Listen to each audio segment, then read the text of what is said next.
2014. Souvenez-vous, on parlait à ce moment-là de rigueur budgétaire ou plutôt d'austérité. Bon, OK, j'embarque pas dans le débat politique. Je me présente, je suis Nathalie Fortin, co-créatrice de Changement, et ma mission, c'est d'accompagner les équipes à conjuguer bonheur au travail. En fait, automne 2014, pour ma part, j'entre officiellement dans l'organisation qui s'appelle la Conférence régionale des élus de la capitale nationale. Quand 3 semaines plus tard, 3 semaines après mon arrivée, on annonce officiellement l'abolition de cette organisation-là.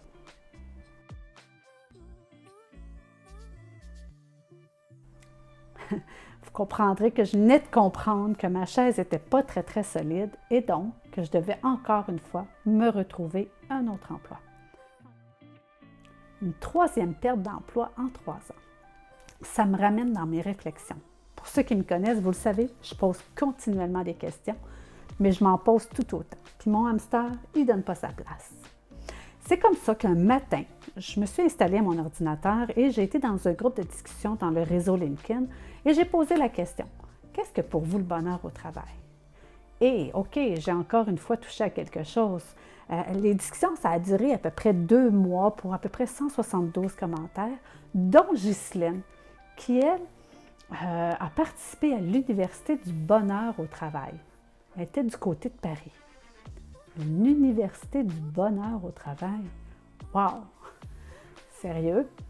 Ce que ça m'a amené toutes ces discussions-là, c'est que je me suis rendu compte que les gens ne sont pas si heureux au travail et qu'ils recherchent vraiment un sens, une signification à leur travail. Je me suis questionnée, je peux-tu faire quelque chose, moi, là-dedans? Bon, je suis recréologue, j'ai une maîtrise en gestion et développement organisationnel. Ah, mais ça fait plus que 20 ans que je travaille dans tous les espaces de collaboration, de travail d'équipe. Ah, j'ai peut-être quelque chose à faire autour de ça. Mais c'est comme ça que j'ai parti mon entreprise et que je me suis donné la mission d'accompagner les organisations à conjuguer le bonheur au travail en instaurant des espaces de collaboration durables. En fait, une organisation, c'est composé de diverses ressources. On parle de ressources financières, des ressources matérielles, les ressources techno qu'on dit, là, tout ce qui est l'aspect informatique, brevet, branding, etc. Mais on parle aussi de ressources humaines. Il est là le problème. L'humain ne veut pas être traité comme une ressource, comme un instrument pour l'organisation. Donc, c'est avec cette forte conviction-là que j'ai parti mon organisation, c'est-à-dire la force vive d'une organisation, c'est son équipe. Si, comme moi, tu as la forte conviction que tes équipes sont la force vive de ton organisation, si tu souhaites en savoir plus, je t'invite à me suivre et à t'abonner à ma chaîne.